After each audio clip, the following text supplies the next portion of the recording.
Hello, everyone. It is the 11th of December, and I'm delighted that you could join the PCI community meeting.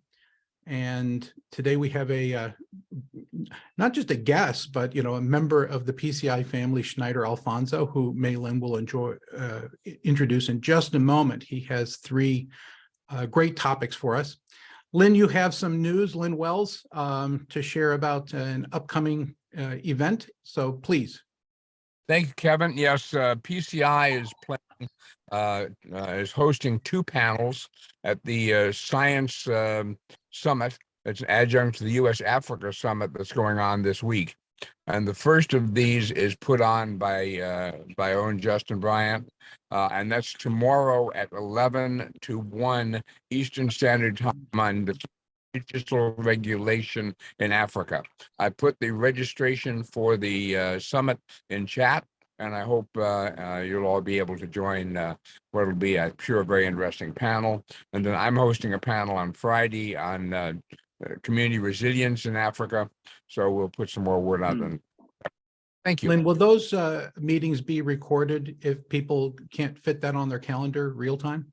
I'm certain they will. I don't have confirmation. I'm sure they will be. Okay, great.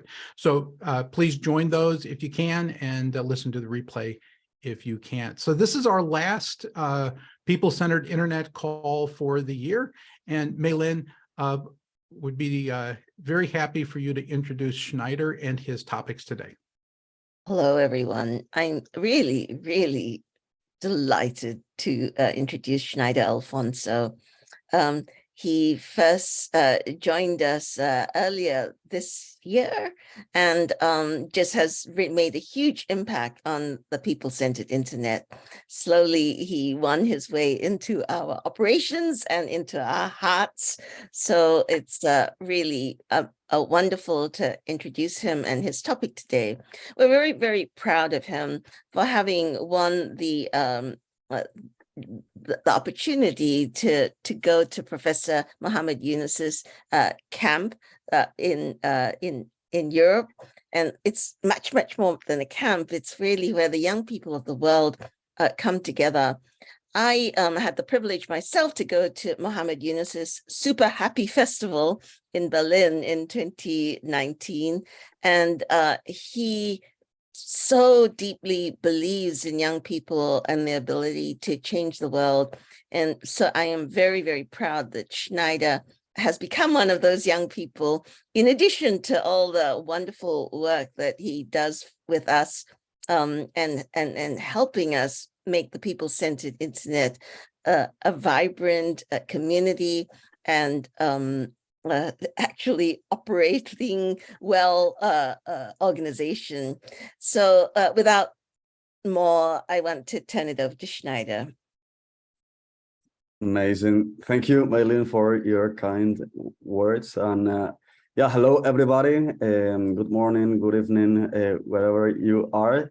I'm so delighted to be here and to, let's say, after attending different calls and listening to many people talking about many interesting and different projects and initiatives, to share a bit or to open a conversation, because I actually wanted to be much more like an open conversation on how there are different initiatives and how the people-centered internet is actually doing its impact on gathering or bringing together many thinkers and people and doers around, let's say, in this case, environmental impact and what's happening with climate change and the future of the planet, right? So just let me screen share, and I will just start this presentation with you.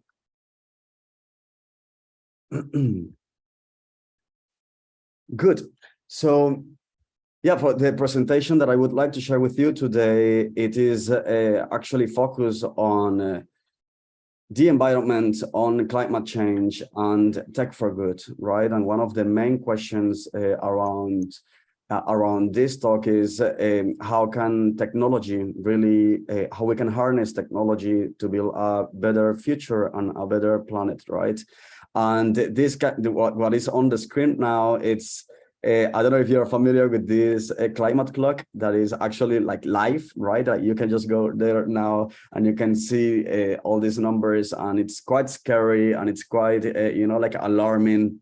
And it seems that is a very, let's say, important and relevant let's say, conversation, but at the same time, it feels like we are not having the correct conversation, or we are not having, let's say, the conversation in the main, as one of the main topics for humanity, right? So we will be just discussing on this. And again, as I said before, I will share some elements, but I really would like to hear also from you on your different opinions about this. As Maylin just said, I'm Sneider Alfonso, and I'm operations lead for the People Center Internet, and also a young challenger. That's the way how Muhammad Yunus and all his organization call the people that is part of those program, right, of the Young Challengers program. And I would like to actually start asking you, like, what is your biggest fear when considering the planet and the human race future? Just to open this conversation, and actually you can open your mic and talk, or you can just write in the chat box.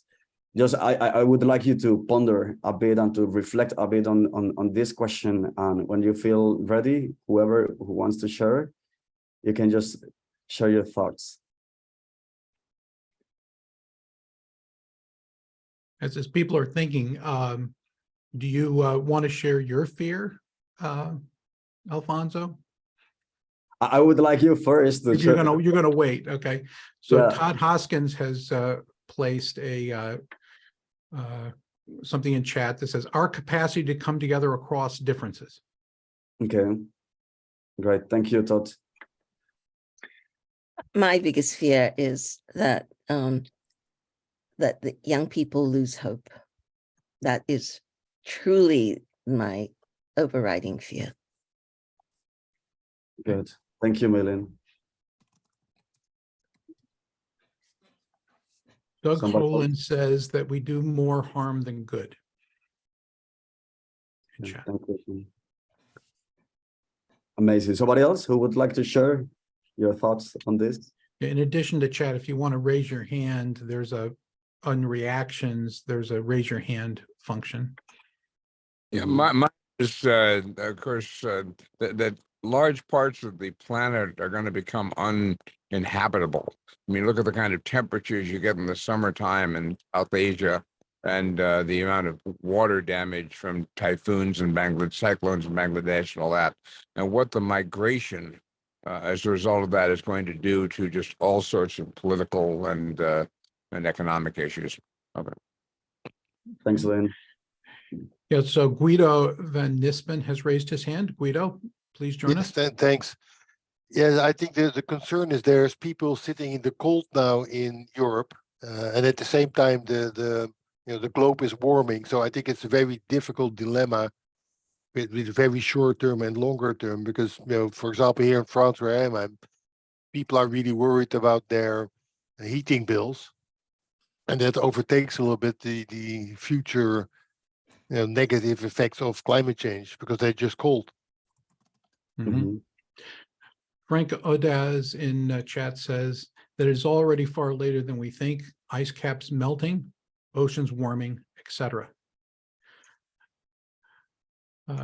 I'll add to the conversation that I think that my biggest fear is that we have different frames and worldviews that are competing with each other, that cause an inability to even communicate, successfully about how to solve some of the issues that are facing us as humans and as occupants of the planet. Thanks, Kevin. Ilan has words. Yeah, I would say that, I agree with all the comments already made. Those are all issues. One thing that I maybe can bring in is that in this idea of community clubs, the idea of community seems to me very important, that these are not averages across the globe. The issues are ones that affect different communities, different cultures, different context quite differently. So what I've been thinking a lot about are how do we begin to foster and develop essentially cultures of sustainability that are endemic, that become endemic in communities all over the world. Brilliant. Thank you very much for sharing to all of you. And yeah, just to continue, one of the main questions behind this talk is actually how can technology, right, like solve the most pressing social, environmental challenges. And I will talk or introduce a bit more about the social business concept actually, and how entrepreneurship is one of those answers, and let's say a new way of thinking on business, right? The way we do business and the way we reshape how the industry works. And I think that when we think and when we think about these specific questions, one of the main let's say figures that comes to my mind, and at least because I have been, let's say I have the pleasure to be sharing or coach or mentor by him, is Professor Muhammad Yunus, right? And I think that Professor Muhammad Yunus is one of the most brilliant humans alive and in history, and also one of the most inspiring, because he's the representation of when you dream and when you set your vision on something, and when you are so loyal to your vision and you make it happen and you act every single day to make it happen, and at the end it start happening, right? And he's a representation of all these utopias of humanity can be better, the world can be better, the planet can be better for very small single actions. I think that the representation of that. And when Maylene say, I'm very concerned or worried about young people losing their hope, I think that as long as we have more people like you, the people on this call, we have more Maylenes, and we have more Muhammad Yunus, and we have more all of you, young people won't lose this hope, because we see that there is more people just doing it, and there is more people guiding us in that process, right? And for those of you that maybe are not that familiar with Muhammad Yunus is a Nobel laureate. He has a Nobel Peace Prize, right? And he has a Nobel Peace Prize that actually was one of the main questions for him is why the Nobel was not in economy, because actually it was because of the bank system, right? But he's not an economist. He just had this idea of microcredits, right, for people in Bangladesh, and how he can support them, and how from trust, he can lend money to a very, very small amount of money, and people can give it back after they have succeeded in their businesses.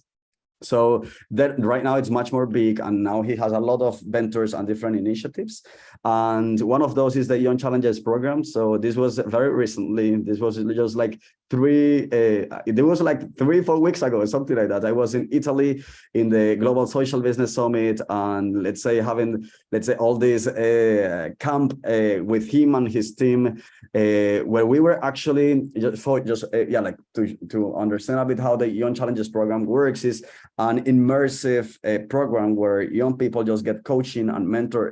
We got mentoring from different experts, let's say in business, right? And they teach us how to create business for good. The topic of this year was tech for good. So actually, all the initiatives would be in technology, and technology to technology to solve very pressing problems in humanity all around the world.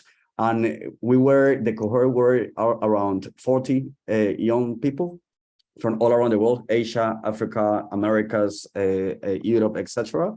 And I think that one of the main learnings from this experience, participating and actually applying, also representing the people-centered internet, is that when you bring together minds, when you bring together talent, when you bring together willness and hope and this desire of making things different, it's just like a perfect combination for things to explode and grow and boost, right? Like this intention of doing good. And all this conversation around what the people-centered internet is, and what the Muhammad programs are, or Young Challengers program is just, let's say, so much relevant or important and really boosted who I am as a professional and also as a person. And what I would like to share here is actually two ideas, right, that are come up from all these conversations, and is, let's imagine, or I invite you to imagine what would be, how do you see a world that is with zero net carbon emissions, zero wealth concentration for ending poverty, and zero unemployment? How do you think that planet would look like if we would achieve this state of these 3 zeros? Anyone who can just share? How do you imagine, or how do you envision a world that is with these 3 zeros? Well, it has to be a fundamentally different economic system, right? I mean, you're not going to get there with the present set of capitalist incentives. Exactly. But I mean, this whole issue, and I'm not sure how, from an economist's point of view, viable it is, but the idea about stakeholders rather than shareholders is in some important way to get there. Plus the important things that Maylin and others have been working on, and making capital available at community levels and for small and medium-sized enterprises. So there's a much more democratization of the access to wealth. I think it's got to be part of it, but I'm not sure how that squares with zero emissions. So anyway, the only thing I know is it's got to be a different economic system. Mm-hmm. Thanks, Lynn, for sharing. In addition to being a different economic system, we would have to find a new set of incentives for people to want to support these goals. Mhm. So, the economics is one thing in terms of measuring and understanding how the system's working, but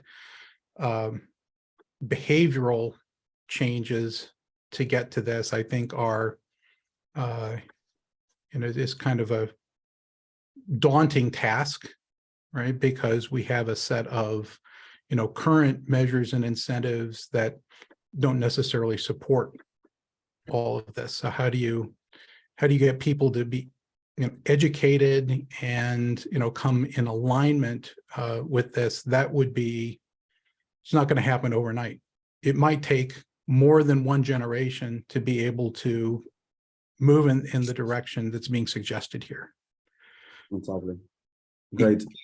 I can see this being a positive or negative, think with innovation and, the utopia of like the Star Trek world, we can get to this, but also you can have, a dystopia world where you get to, in the hunter-gatherer age, we had kind of net carbon emissions, but that's not a world I wanted to live in either. So how do you balance, going back to some of the other comments here is, how do we change the system and have a positive effect on humanity and the planet as opposed to a negative effect? So this is going to be our great challenge. And I think innovation is how we will do it in technology, but using it for good and not for bad. Hey, Doug, in the Star Trek universe, there are still Klingons and Ferengi and other people who don't And the play Borg, by right? all the rules. Yeah, they're still playing by the other rules. Ian, or I keep on Elon. getting I get your That's name fine. wrong. I look at it and I want to say Ian. It's Elon. Please join. Correct. Thank you. I certainly think that the fact that it would require a major shift in the economic framework, but I think ultimately that can only happen through the kind of collective behavior change that's involved. I mean, we can all individually do pieces of this, and we should, by all means. But I think the challenge, and one that I'm particularly concerned with in a very broad way, is that we have to find, in a sense, the local incentives, the things that move and that are apparent to people in different contexts. One of the problems is not just, if you will, incentive, but if people don't even see the problem, then, or they have, I mean, it's obvious if they have counter interests, I mean, the strongly vested interests, but it's also a question of people who simply don't have the immediate, don't make the connection or don't have the experience that might help engage them in these goals. Yeah. Thanks. Maylin, Yeah, I want to bring up the fact that we don't measure things that are very, very important to us in the informal economy. Like, how many hugs did you give your child today? You know, many things that are important to us as humans are not counted. And many of them are ones that women do, because women were not at the table when people decided what would be counted. Things that we know are important for our families and for our children, for our parents, for our elders, for people who are disabled. Those issues, when we bring them up as women in a forum mostly composed of men, result in eye rolls around the table, which say, you know, we get enough of that at home. Why you bring it up at work? This is a career of being at the table where we try to bring up these things. But I'm going to say the foreign minister of Germany is a woman. The foreign minister of Norway is a woman. There are more and more women foreign ministers, and there is a new thinking about the issues that women are bringing up have been really ignored for too long. So I think this is all very, very possible. We just have to measure the right things so we can stay on track to what is important to us as humans. We need to measure what counts. Values. Yeah. If I could just add to what you were saying, Maylin, we have a tendency to, you know, measure things like in a restaurant, and it's all the things that are in the back of the house. It's the things that are coming in, the food that's getting produced, and it never describes the experience you're having dining and eating and having an interaction, you know, with others that are choosing to dine with you. And we need to have a balanced scorecard that represents not only, you know, GDP, which is the production from the kitchen, but the experience that we're having, right, in the entire, you know, place. And so that's what we're referring to as the general domestic experience that would go with GDP to become GDP and E over time, right? And hugs, I haven't considered that, but I think that that's a pretty interesting measure. So we will certainly think about that as a quality of life, right, issue. Yeah. Okay. Great. Great points. Yeah, thanks for sharing. So I think that that's actually the most important or the main objective, right, on this conversation, and is just give us the opportunity to rethink the system, how the system is working now, and maybe ask ourselves, is it working, or do we see a bright future in the way things are working now? Or do we need to adjust elements? We need to adjust things and make some decisions, right? And take action also on that. So what I will introduce is now the 3-0 Club, that is actually on this idea or this concept of rethinking, ideating, creating, right? Like pondering, discussing. The 3-0 Club brings together mainly young people, because this one is focused on young people, and by young people, the Yunus understand from 12 to 35 years old, right? So it's focused on this, let's say, a specific age, and what it looks for is just to inspire or enable young people or youth to create and lead different initiatives, different ideas that all goes to tackle environmental issues of our time. That's the main idea, right? And actually, this program is very new because they launched it this year. So this is not 5 years old, this is not 10 years old, but it's something that they just launched this year, and they have been, let's say, testing it and trying it in different universities, mainly because the starting point are universities all across the world. And right now they have more than 300 3-0 clubs already, let's say, established in different countries, right?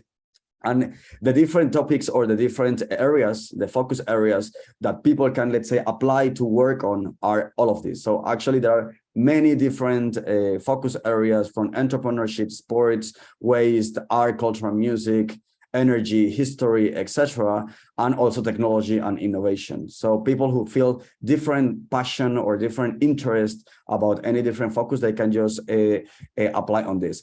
And how it works, what it works is that many people bring, and actually one of you just said, right? Like one of the main challenges is actually how we bring people together and how we make common agreements between us, right? Because many people has different interests, and you can have the willingness and the energy that's actually what young people has, right? When you are very young, you really want to do things, and you actually do it because you have a lot of energy. So you just try to experiment and try new things, right? So, but how you can bring together all these young people and all this talent, all this fresh talent, and also these fresh perspectives, just to feel that they have something structured and that they can collaborate. I think that's one of the most important or the key points here, and is not just how you have the talent or the energy to do something, but how you can actually have the network to collaborate with other people, with like-minded people, and how you can create a bigger impact on this, right? That is actually one of the things that we do here at the People Center Internet. And when we talk about the activities of this kind of 3-0 clubs, the activities are very open. One of the main things is how you can give enough flexibility for these young people, that is usually 5 people on these clubs, to create one of these clubs. How you give enough flexibility, just a framework that tells them how you can measure impact, how you can measure that, how you can set a specific plan and a strategic plan, and how you can see overnight, not overnight, but over 6 months or over 1 year, you are achieving something or not, right? Even if you are working on energy or in technology, etc., are you achieving something or not? So all like anybody that everybody is just invited to create the clubs, and it's invited to, here is the framework, here is the how you do it, and you can just be reporting or sharing with us what is happening. Then you have the cycles. The cycles is a concept that is, for example, somebody can be in India, you can have a 3-0 clubs in New Delhi, and you can have a 3-0 clubs, for example, in another city in India or anywhere in the world. And in the cycle is, you can create bigger networks or clubs with like-minded or with the same focus. For example, if I'm working in technology in India, or I'm working with, and there is another team working with technology in Germany, another one in the States, etc., we can bring together and create these cycles. And in this cycle, the main idea is that you get feedback from your ideas. So I'm doing this and sharing my learnings and sharing what I'm executing and sharing what I'm planning for the future, like my vision and my plans for the future. And I get feedback and I get insights and comments from other, let's say, clubs around the world, right? And the network is that, unlike the cycle, you don't need to have a specific focus or something in common, but it's actually much more open. So the network is a bigger number of clubs that are together just learning and sharing experiences. Of course, in the networks, you also have different elements like conferences, like get to know each other, touch points, physical touch points, virtual touch points, where you can just get, let's say, you can connect with people and you can just feel much more excited about what other people is also doing. That is actually what Muhammad Yunus did with the Young Challengers program, right? To bring all these young people together from different sides of the world, working in totally different topics, just with one thing, applying technology to solve the issues. And with that, you can teach them how to do it, but also you can give them more energy and more passion because they are connecting with like-minded youth or young persons from all around the world, right? So the common goal of all clubs would be to connect with each other and to have this power to create more impact, right? Bringing people together and create more impact. So one of the, let's say one of the institutions that support this is the Yunus social business. So the Yunus social business is actually it has more time in history. It has more than 4 years. And how the Yunus social business works is that they are in different universities. And in different universities, they have like different groups where they provide instructions, or they provide coaching to young people on how to create social business, right? How to reimagine the system, how to rethink the system, and how to create business from scratch that are not just interested or focused on the profit, but actually on creating good for the world, right? And you have examples like that, like what happened with Patagonia just recently this year, right? When everybody Patagonia is maybe one of the main companies or names right now on the industry or on the market that is just showing that it's possible to make to do business in a different way and caring about the planet, etc. So this is the first idea, right? This is the first idea, and this is the first initiative that is the 3-0 clubs, right? When you are bringing together young people to think about it. And then we have the second idea. And the second idea is an idea where actually PCI has been we have been very involved, mainly in other, let's say, thinkers, and is in the frame of the Think 7, actually in the Think 7 for the Germany presidency, right? And we have the community climate clubs that is a very similar concept, let's say. And you have here the names of all the people that was part of that of that research of proposing this new policy for the G7. And the community climate clubs, it's much more flexible, right? It's much more open, because in the community climate clubs, the concept is actually every single person alive has something to contribute. You know, every single person on the planet, no matter the age, no matter your profession, no matter if you are in tech, no matter if you are a professor, no matter if you are whatever you are, or if you are just like a high school boy or girl, you can contribute, right? And in the community climate clubs, let's say, figure it out, or they map it out, different elements or different challenges. And one of the main challenges in here is that actually we do not have enough information or correct information and accurate information about what is happening. That's one of the main highlights in terms of the challenges that the community climate clubs want to tackle, and that invites, let's say, governments to invest on reliable data, to invest on, to have more specific data on different elements, right? Like not only the CO2 emissions, but much more elements, different gases, different, let's say, life quality on the planet.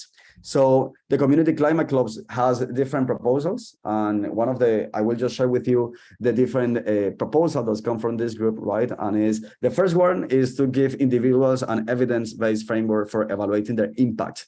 People get so frustrated when we just get the conversation of we are not going in the correct way, or the planet is being, we are affecting the planet, or we are contaminating the planet, etc. And we say, okay, there are some initiatives, people are starting buying, I don't know, like start consuming a bit more conscious, but actually people don't know, if what we are buying, I don't know, is greenwashing, or companies are just like creating different numbers just because they want to sell more, or how we get data, and how we get, let's say, data that we can rely on and that we can trust. So in this first element, in this first point of give individuals an evidence-based framework, is how every single person, how just not looking at different, let's say, from the outside, numbers from the outside, but how I can get information and how I can have information about my own impact when I make decisions. I want decisions on the way I eat, so the diet I have, the things I purchase, how I consume, my consumer habits, and how from that we can boost, or we can encourage people to keep on doing a better impact on the way they are living, right? To be more conscious on that way. The second one is to connect the universities, communications, statistics, information, social departments, and creating education pathways for future generation. So here is how the education system that we have right now, and the education system that we think for the future, is actually having these elements of environmental impact, of social impact at the core of the methodology. at the core of the way we teach people and the way we research, the way we have open learning spaces, open learning labs, one-on-one labs where people can learn, research, and let's say get feedback also from everything they are doing. So this is proposing more rethinking the way we are educating new generations and the way we are educating and the way we are connecting also the knowledge, right? Because let's say even in 2022, when we have the internet, and the internet is supposed to facilitate, right, the access to information, the access to this quick feedback and quick learning, no matter if the university is in China or in Israel, and we are here in the Americas, how we can connect that and how can we learn from each other much faster and better, right?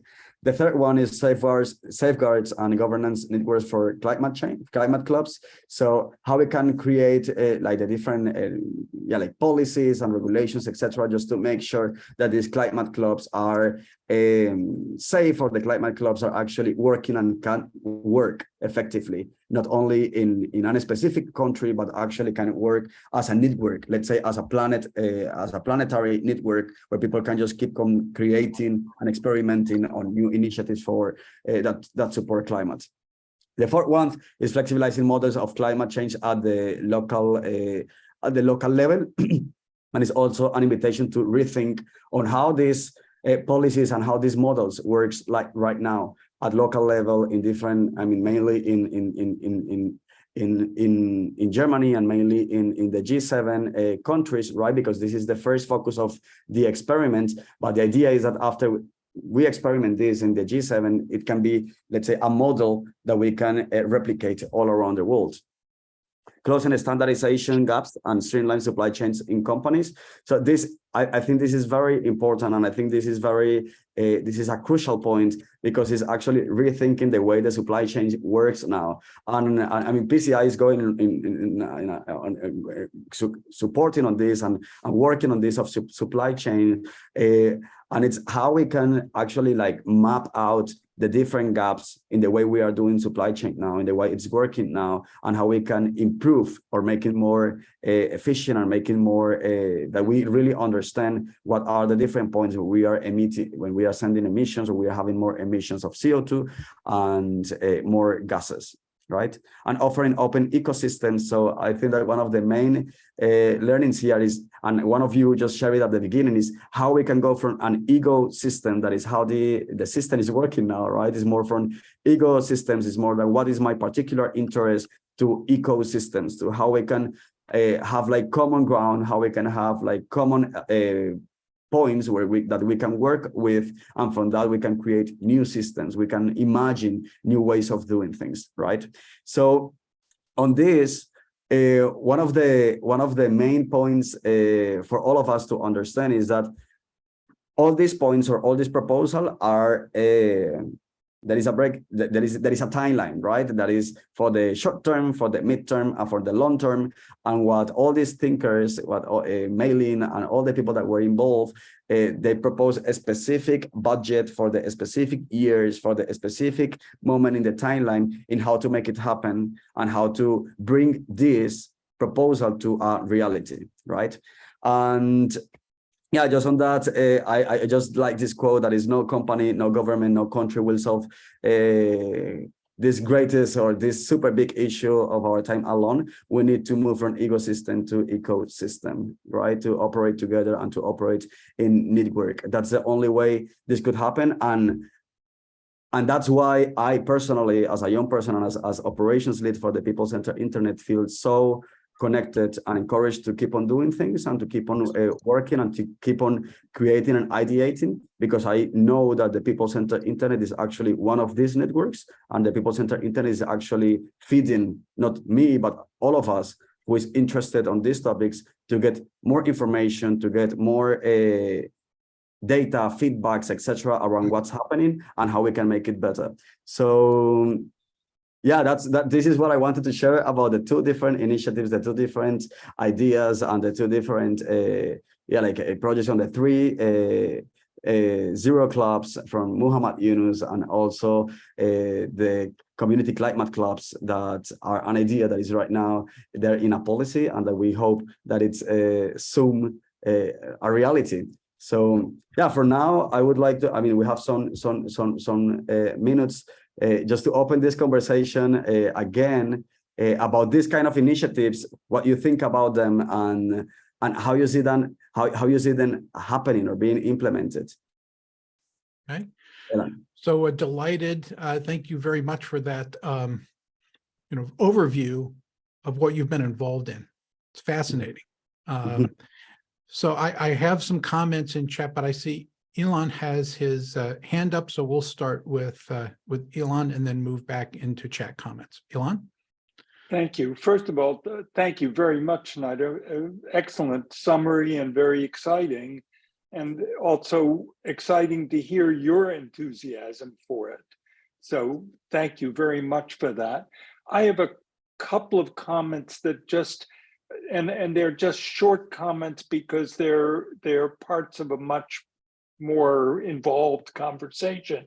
But I'd like to at least put them out there for two reasons. One, for our immediate discussion, but also to offer at Mei Lin's suggestion that I would be happy to have some dialogue with you if I can be of help in thinking through some of these and instantiating them.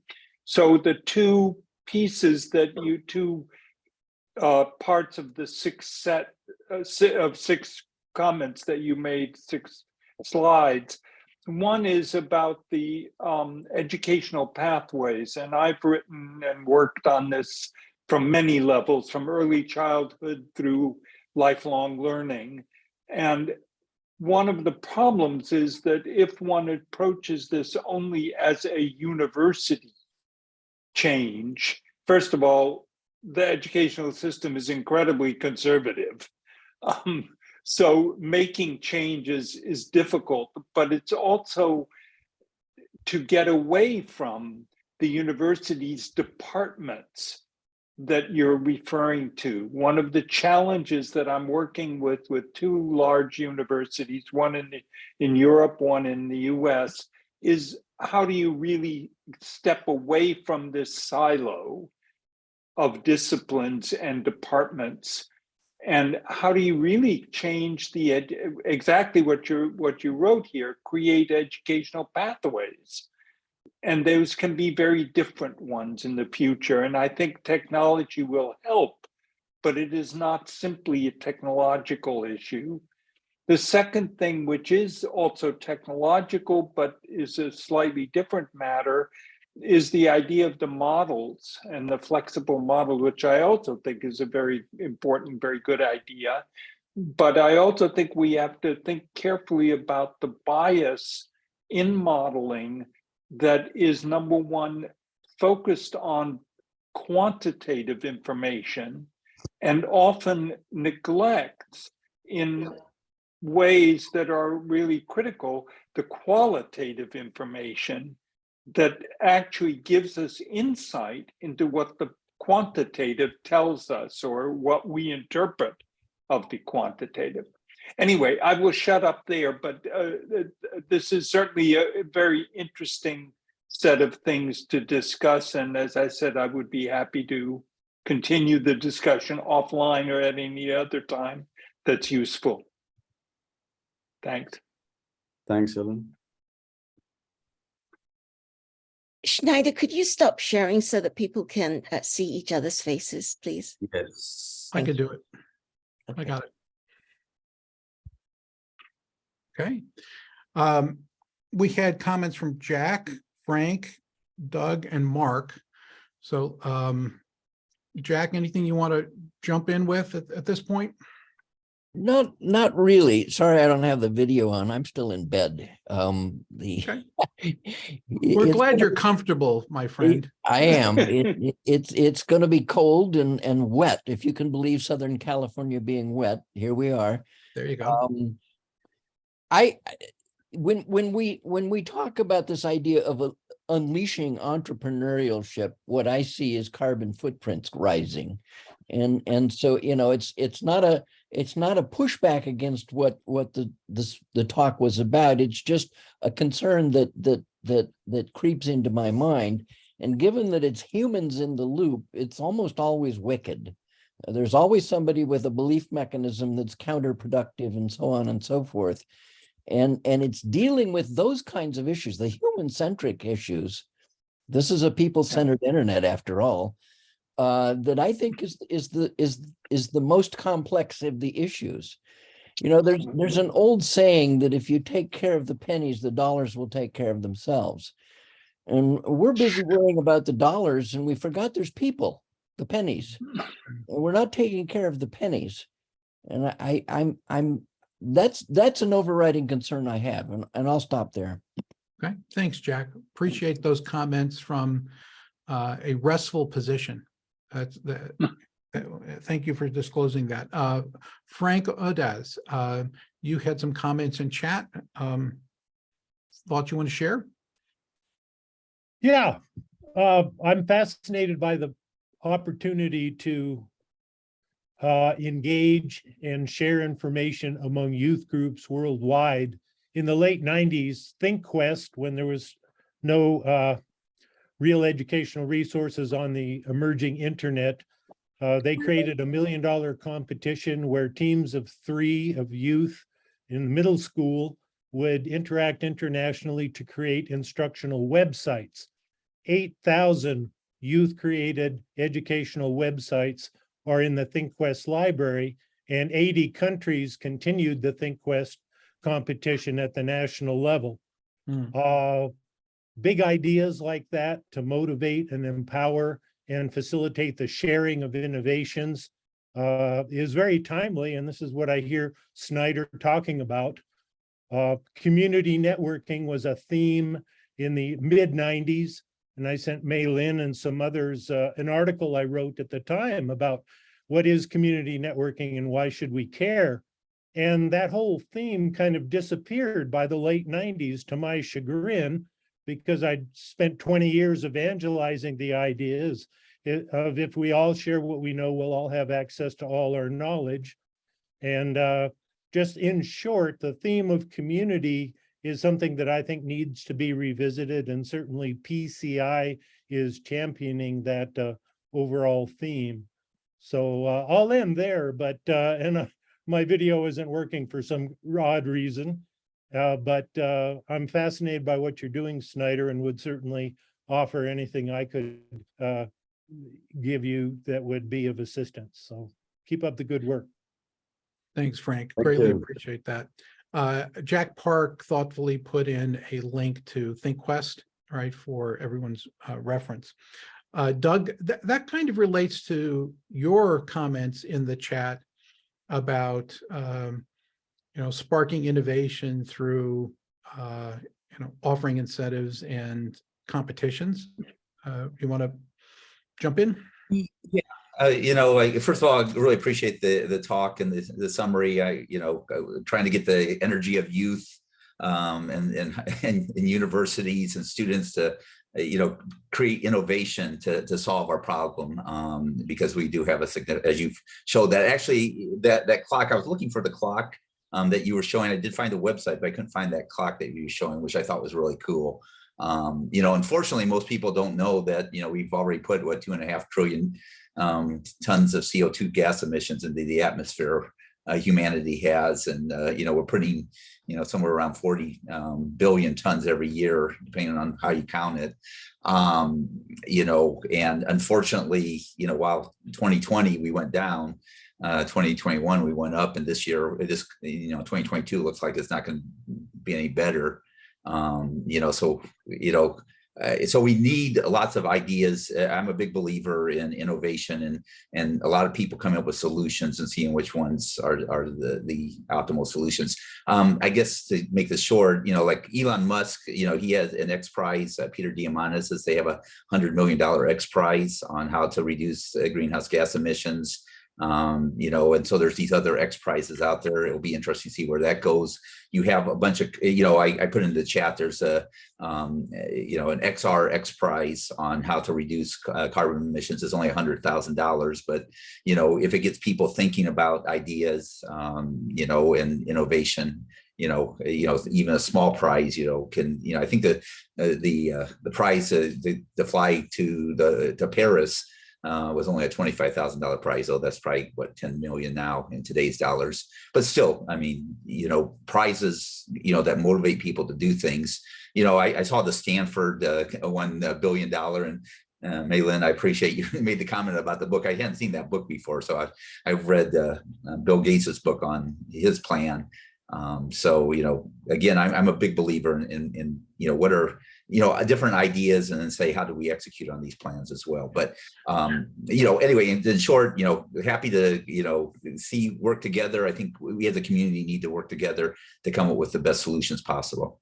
Yeah, I mean, Diamant is a former client, and it's interesting that the Tricorder prize, just to mention one of their programs, probably drew in $40 to $50 million worth of development effort for a $500,000 prize. So it was interesting. I think that Qualcomm forked over most of the dough for that. Right, the 10 million X prize. Yeah, and actually Nokia had a sensor prize. I worked for Nokia before, and that was like a $2 million prize, 2 or 3 million as well. But like the Apple smartwatch is example right now. You can do an EKG, you can get oxygen level. There's a lot of things. The technology is coming, and the question is, like, I focus on transportation and communication, and I see 27% of greenhouse gas emissions is due to transportation, and so that's something I think I can help with, to minimize using communication to lower transportation's carbon footprint. So that's where I'm putting my energy. Mark. Hi, everybody. I'm so glad that I suddenly got the message in another way and showed up right in the middle of when Sneider was talking about his 3.0 clubs, which really are very close to what I've been talking about, called empowerment hubs. And Sneider, we have to talk. The reason I was late is I was putting together the first podcast. I have a new podcast called To Be Empowered, where I am interviewing young people around the world who want to do the things. You are invited to be a guest on that podcast immediately. And I love this thing. So I am very thrilled to be involved with this. I want to talk about a couple of things. One is this idea of scale. I mean, it bothers me a lot that John Doerr can give $1 billion or $1.5 billion to Stanford, because that's so much a different scale than we're talking about. Oh, we raised $1 million. Oh, we raised $50 million. $1 billion is a different schedule, is a different scale. You could give $1,000 to 1 million teams for $1 billion. It is just, it boggles my mind a little bit that you would do that in an academic way, because I have a particular take on academia.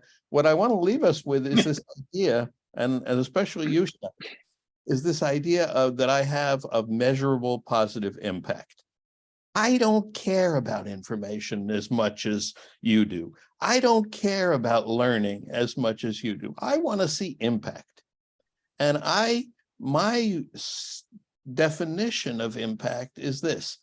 See that, the team says, see that last year that was bad or didn't exist, or there was this. Now, because of what my team did, it's much better. You see that? That is the measurable positive impact, whether you measure it quantitatively or qualitatively. And if every team were working on that, if you, let me end with one last thing. The place that's most ripe for this in the world that I've seen is India. I'm working with a bunch of groups in India that all want to do this stuff. God, they're not connected. Nobody's connected. We are little pockets in this world. And Maylin is great because you are the best connector in the world. That's what you always said you were. And I appreciate that you are. I can help. I come across so many of these initiatives that have the energy of Sneider, that have the intellect of other people, and that are let's put them all together. Let's not just keep our own brand. The branding is the biggest thing standing in the way, I think, of progress in the world. I want it my way. I'm Microsoft. I'm going to do it the Microsoft way. I'm Apple. I'm going to do it the Apple way. I'm Google. I'm going to do it the Google way. No, no, no, no, no. We really have to focus on impact. And impact is very, very simple to measure before and after. I'll stop. Okay. Thanks, Mark. Greatly appreciate that. So Mike Nelson joined us partway through our call and has contributed to chat. Mike, we welcome your thoughts, comments. Well, I did miss the first 25 minutes, but I certainly live in both worlds here. My first job in Washington was working with Senator Al Gore when he chaired the science subcommittee. And one week we would have a very alarming hearing about the climate change that was coming. And in 1990, we heard all these projections for 2040.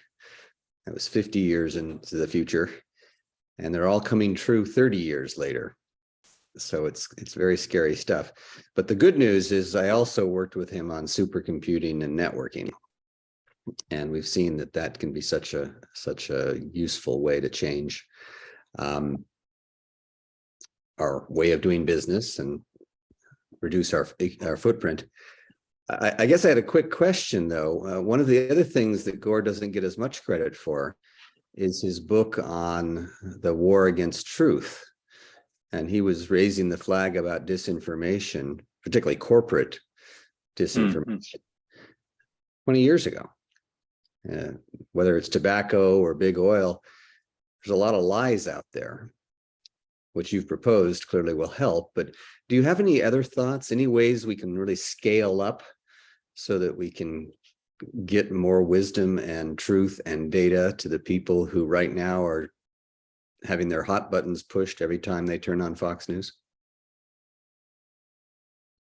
Sneider, that's probably directed to you, my friend. All right, but then we can all chime Well, in. that's exactly who it was addressed to. Yeah, no, it's fine. It's totally fine. Yeah, I think that the way that even the consumption is now, let's say that new generations are driving consumption is actually demanding clear and reliable data, right? So I think that maybe in the past was not like that. Maybe, like now with social media and with all the exposure of different of the way we do business and the way we operate in all levels, like not only for specific goods like fashion or whatever, but absolutely everything, where our food comes from, for example, how the planes contaminate, or, like when you just fly from, I don't know, from the States to Spain or whatever. I think now with the internet, the access to this data is being much more, it's much more exposed, but also I think that consumers are demanding much more clarity on that. And I think that's the hope on that direction, that as people keep on demanding and keep on, let's say, asking to different brands, in the case of fashion, for example, like, are you greenwashing or not? Like, from where are those numbers coming? If Zara say, okay, this is polyester, but for example, it's polyester that is actually recycled for a shirt that I donated, that I gave you before, or is actually coming only from bottles, from PET bottles, like people is really asking and wondering and really diving into give me explanations. And when you ask for those explanations, you are pushing that limit of the company saying, this is my data and I don't share it with anybody else because I know it's dirty, to I need to open my doors a little bit more just to give you clarity, and in that way you can also purchase or consume from my stuff, right? So I think that's the way I'm seeing it, as even on my perception as consumer, etc. And yeah, I think that the second part of my answer is much more on all the movements that are being created all around accessibility and clear information, right? Like you have the Friday movements in terms of climate change. You have different, let's say, pledges where people is just demanding for more actions on what's happening. Just what happened now in Egypt in the conference for climate, and just pushing the different governments just to be much more clear with what the specific actions they are taking, what does it mean? And what, as somebody was saying before, what's the clear impact that you will have from those actions, right? Where are we investing the money? I'm So- sorry. I'm glad you focused on transparency, because I've been doing tech policy for 35 years, and I always say that there are 4 things that need to be done: competition, innovation, transparency, and empathy for the user. How can we provide services so the user can make better decisions and save money and save the planet? So I resonate exactly with what you're saying. Sorry to interrupt. We're at the bottom of the hour. So we, as is our custom, we're going to keep going as long as Sneider can stay with us. But for those of you who only allocated the first hour to our call, I want to thank you for being on the last call of the year for People-Centered Internet. Next year, we have a great lineup of things to get you kicked off. We're going to be talking about, the future of PCI itself. We have some great guests lined up that you'll hear about, and we have a very interesting discussion that we're going to kick off that involves the collective intelligence of the entire organization. So we're looking forward to that. Maylin, any thoughts that you want to share before we go into overtime? I just want to say how happy I am for everyone on the call to understand what an incredible human being Sneider is, and how lucky we are at the People-Centered Internet to have recruited him, and that he's staying with us. I'm like so grateful. Because I think this really addresses a key issue that we have not been able to get into, which is how can we engage with the youth? And we all look forward to how Sneider can move this forward on the youth side much more as he gets the operations of PCI under control, puts a team together to make it operate like a well-oiled machine. He can then spend more time on these critical issues of 3.0 Club that have to be done. And we within PCI could actually join up with the 3.0 Club and put that forward as a Partner to Connect pledge for 2023. Partner to Connect is the ITU's big lineup for how are we connecting with each other. So Sneider, thank you for taking the time and the thoughtfulness of your topics. I'm so delighted for having you review the Community Climate Club's paper, which I think is in fact a very important paper. And we are definitely hoping with the German government to continue moving that forward.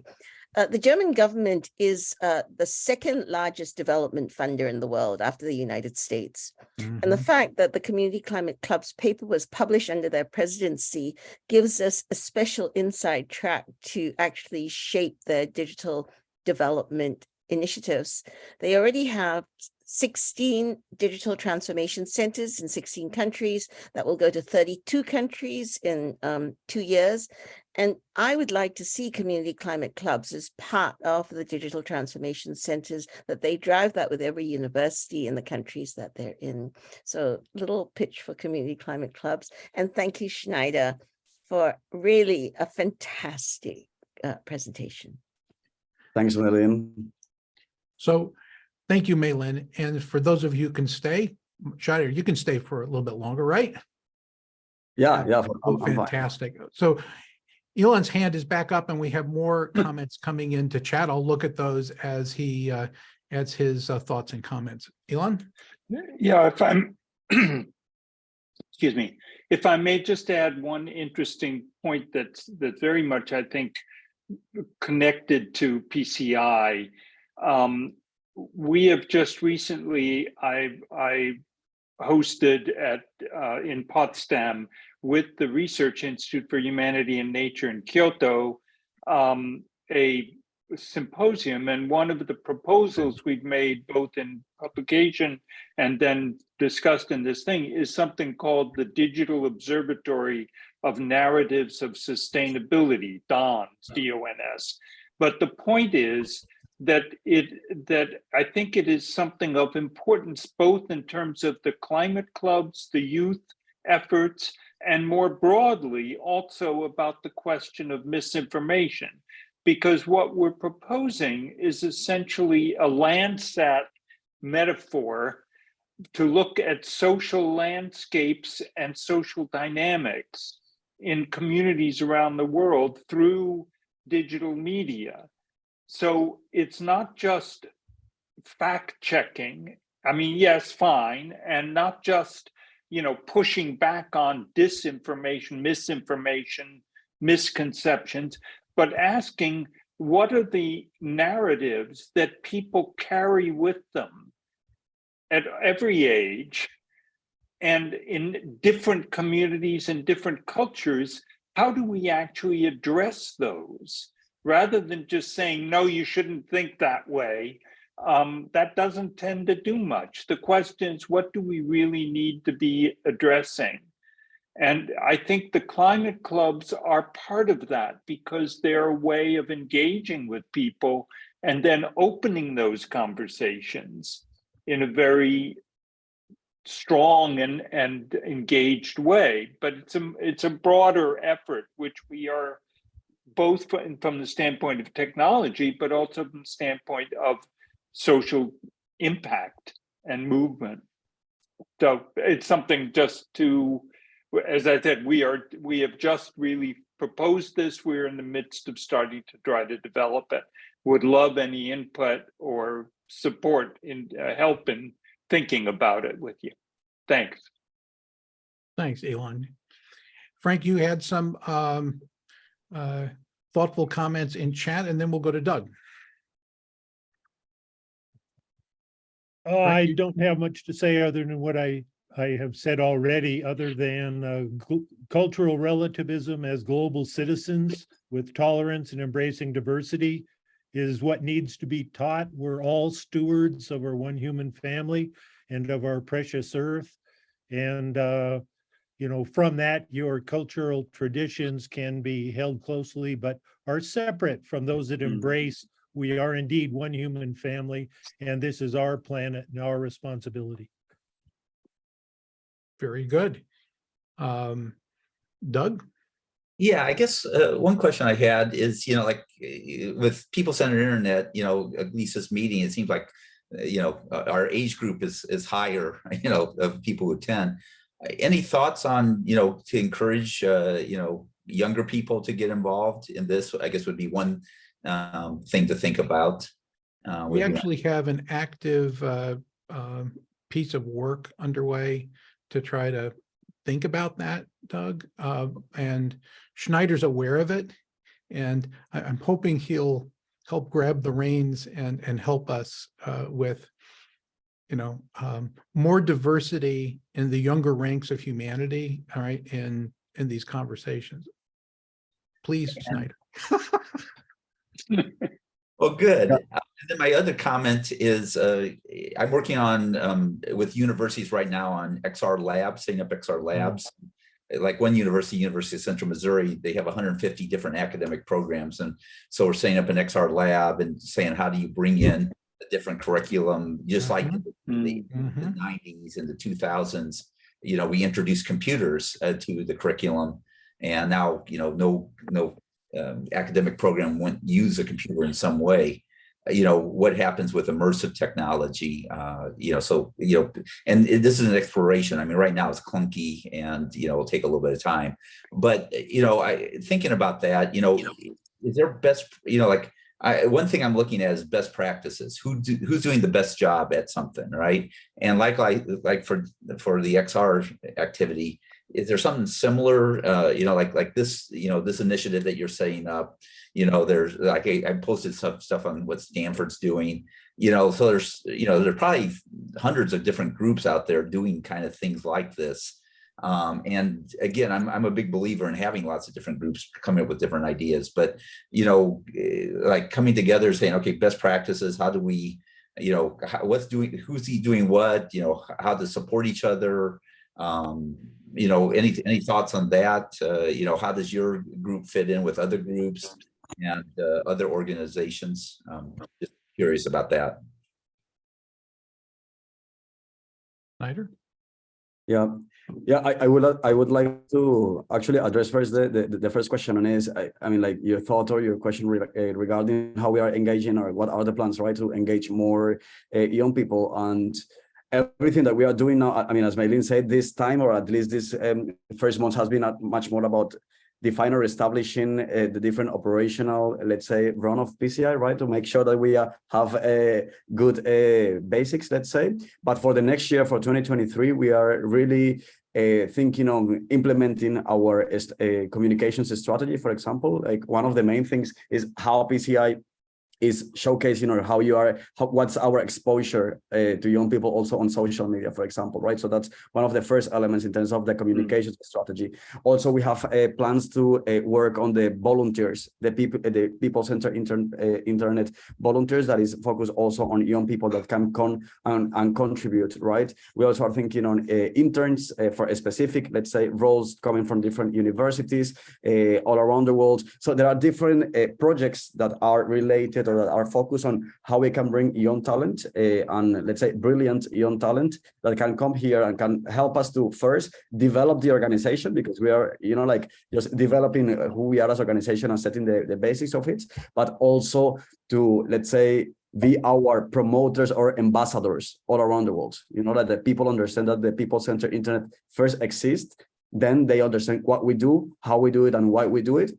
And after that, they can just join us in different programs of fellowships, internships, volunteers, etc. We are building that. We are on the way to build that. And I think that once we are, I mean, every time that we are establishing, or we are defining, like, how we work and how we operate in different fronts, it's much more easy for us also to understand, and this is answering the second question, for us to understand how we collaborate with other organizations, right? Like, how we collaborate with like-minded organizations or corporates or government, etc. Focus on that part of every time engaging more young people and, let's say, like, fresh ideas and more talent, that I think it's very, very, let's say, exciting for a young person to just think how we can get mentorship or ideas on share, you know, this is, I mean, like, what's happening now, like, how to share these spaces from a young age with big thinkers, with brilliant thinkers, or with people that has a lot of experience. That I think that's one of the main elements that PCI could give to young people now. So yeah, that's the plan. That's how it's looking like, and that's what we will be working on during 2023. Sneider, could you say a little bit about your previous job, the way you were the European regional? Okay. Yeah, good. So the thing, I mean, I'm 28, so I'm actually not just like a recent undergraduate from university, right? And since actually it's gonna be 1 year already that I finished my, let's say, my work with ISEC. I was working in ISEC, that is the largest youth-led organization in the world. I could share the link later on the chat box. But this organization is an organization that it works like a United Nations. It's very similar, you know, in terms of how the structure is and how the processes are, how diplomatic it is, and let's say the impact that it has in terms of developing skills in young people to be the leaders the world needs for the future, right? And the why we do it is because we try to achieve peace and fulfillment of humankind's potential. That are the, let's say, like, the two main elements on why we do it as young people. And it's only for people from 18 years old to 30 years old maximum. So I worked there for 7 years. And in those 7 years, I had different positions, like operations manager for the organization. For Colombia, I was president of ISEC in Colombia. That is, let's say, it's one of the most important, let's say, chapters in the world based on the level of operation that Colombia has. And the organization is actually one of the top 5, let's say, entities or chapters in the world. And after that, my last role in the organization was regional manager for Europe. So I have the chance, and then I moved to Europe, and I was like the president of the presidents of Europe, right? So I was literally, I moved to the headquarters in Prague, in the Czech Republic. And from there, I was just, my life was literally like traveling in different, like all around the world in as diplomatic, let's say, representing the organization, going to different talks, and also making sure that the operations and all the strategy was going in the correct direction as we were expecting, right? So yeah, let's say that background is the one that I'm bringing to PCI, and that's the one that we are developing now in PCI. Of course, from a young perspective, on also like looking on the future on which kind of communities or which kind of people we want to engage in the organization. All right. Sneider, could you, if you just think about what you would like PCI to do for youth, could you just, off the top of your head, just tell us, Yeah. No commitment, just what would be ideal now that you've spent almost a year with PCI? Yeah. Okay. I mean, as I mentioned it before, I really see a high value on high, let's say, a proposal or proposition from PCI for young people to really connect with big thinkers. When I think on PCI, I don't think only in a, like civil organization of everybody just on the street, just trying to do something, but actually I think on very brilliant people just bringing together all their experience and being open to share that experience and to train young people on how to create their own path, right? No matter if it is on technology or no matter if it is in different, let's say, different projects. So I do believe that as long as we keep this like a mentorship of looking up, not in a way of hierarchy, but looking up in a way of appreciation for the experience of all of you, that you can share it with us. And I mean, yeah, with us and younger people and people of all ages, but young people, I think that's a very good value proposition of the organization. And also how you engage in these big projects that we are engaging now, right? And all the projects that are coming for the future. So the TRC, how you learn from that, how young people learn from that to execute that. Like all the projects that are coming in the future. So yeah, that's and how people can connect around it. Like I think that the internet is just a topic that is very familiar for young people because we are on it. I mean, there are people that already is native, digital native, right? So if everybody's asking like how we can do this a better place for all of us, right? So I think the people-centered internet can really provide guidance on how that better path or how that better future could look like, because maybe that's hard for people to understand when you're very young, but you can really let's say share with us that a new panorama of possibilities. Yeah. So I'd like to go around the room and call on each of you to say, how could you support Sneider's vision? Kevin? Well, we're very interested in, trying to get more guests on these calls that are much younger, right, than, has been our tradition to date. So perhaps you can help be a pipeline, Sneider, to some of the other voices that we could invite to be with us, and that would be fantastic. I might also say that you asked for mentorship, and I think that there's probably a really good role for in some instances for reverse mentoring, because there are some people who are in leadership positions right now that don't have a perspective of what's happening right below them or in a younger generation, and they need to close that gap because they're managing a set of activities that are broader than that. I might also just say that, and I'll close my remarks here, is that we're probably going to need to get from the notional idea of zero, meaning doing no more harm, all right, which in the word sustainability is the root word is sustain, and that's probably not enough. We probably need to do something that's thrivable, and we need to overshoot because we've been doing damage for a long time. Yeah. So the question is, how can we be optimistic about innovating in a way not just to keep things sustainable, but to move them in a direction that is thrivable for humans and the planet at large, right? So I look forward to helping with that, right? How can I help you, be that optimistic about where we need to go? Dynamic resilience. Yeah, and regenerative, versus, just, getting by, right? Mm. And, capping the well, as it were. Yep. Okay, you wanted to go around, Maylin. So, Mark, what do you think? I'm very excited about this. I'm so happy to meet you, Sneider. I had a totally different image in my mind of who you might be from your name. My interest has always been involving young people in this stuff. I have the 2 Billion Kids Project. I look around the world for people like you, and I want to connect them. And because that's what we need to do. We live in a world, you are the first generation that is horizontally connected, right? The digital natives, or whatever you call them, are the first generation that is literally horizontally connected. And that's what we need to build on. And if anything changes the world, I think it'll be that. So I look forward to talking with you, to getting to know you, to connecting you to everybody I know who is already doing very similar kinds of things, but everybody is still too isolated. So so very, very nice to meet you. Thank you for the organizers. Thank you, Kevin. Thank you, Maylin.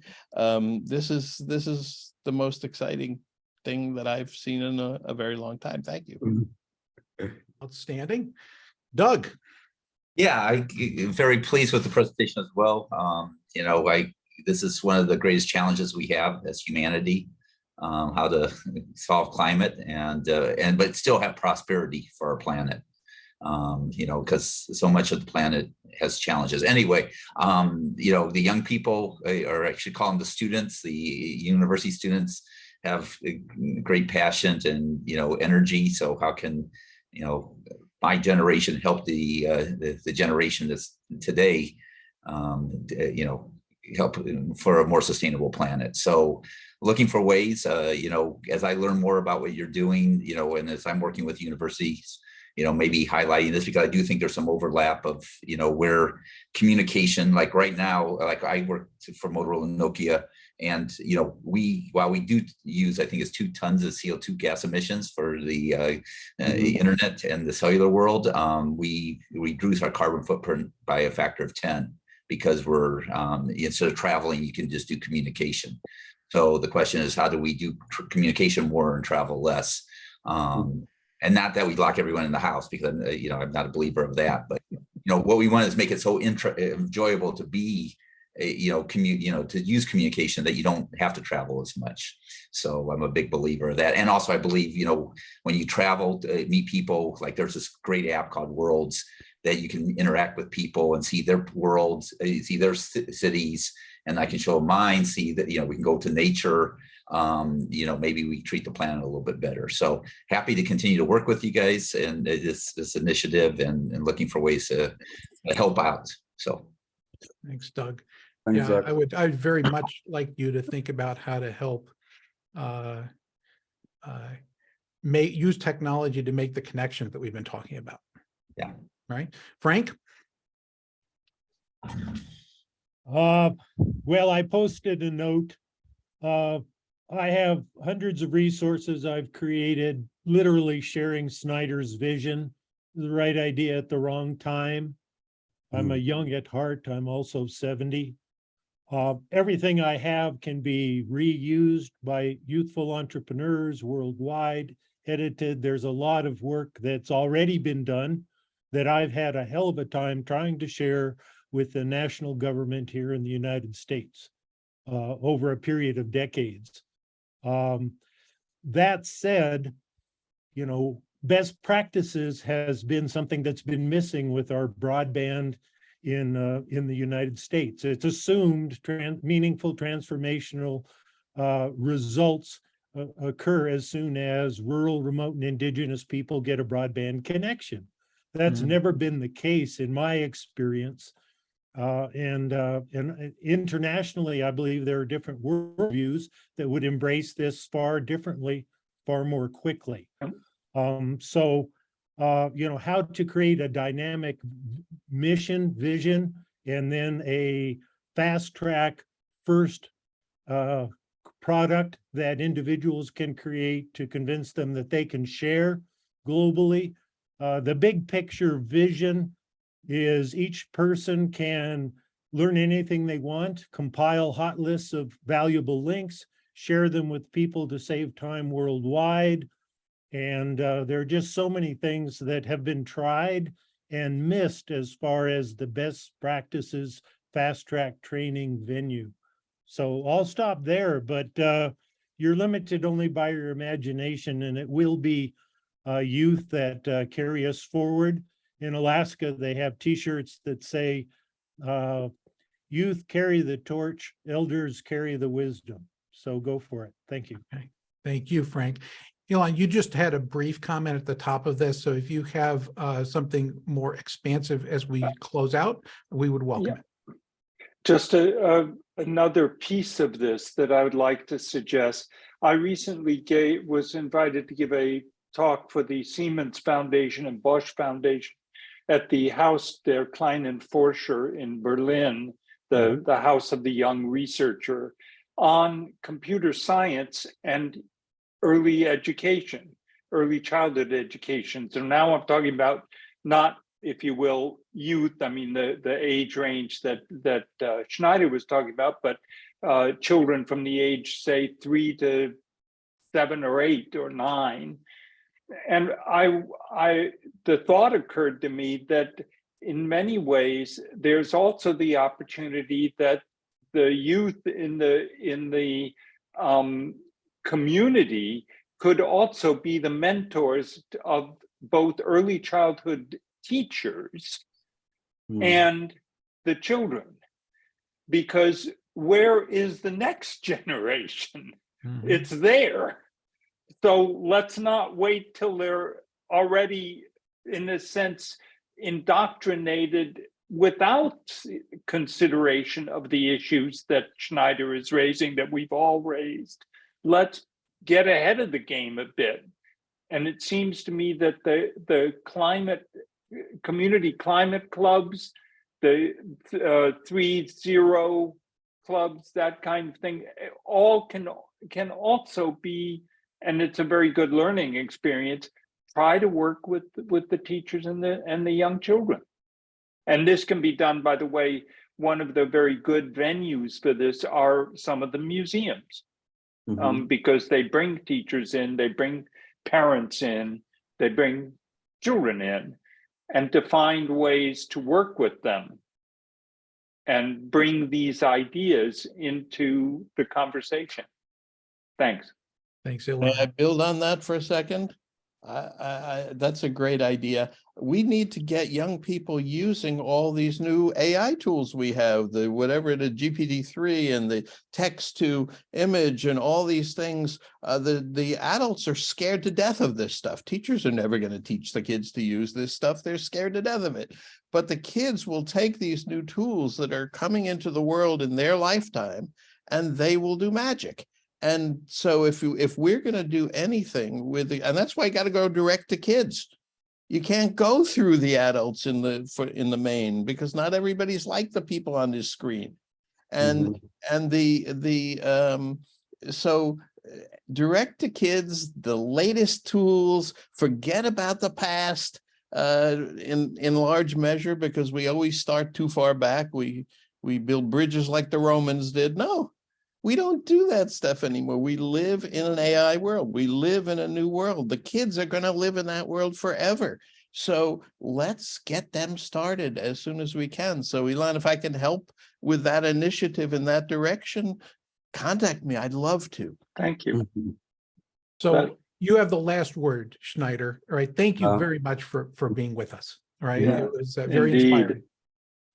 Yeah, no, thank you, all of you, for being here. And yeah, I'm very delighted. I think I have expressed this to Maylin many times, but I really, really appreciate and I'm really committed. I feel a really a high responsibility and commitment for my role for the people-centered internet. And I think this call where you also have let's say I have the chance to also share with you how we are doing, what are we doing, how we are, how we are doing it, and even what is the vision for the future is really priceless to me. So I really appreciate this space. I appreciate all your comments, feedbacks, and I will contact you, of course. I already have here my notes for those who I need to contact. So thank you very much for open also your extra time to keep on feeding this vision. And I wish you a very happy holidays for all of you, wherever you are. And thank you very much for being here.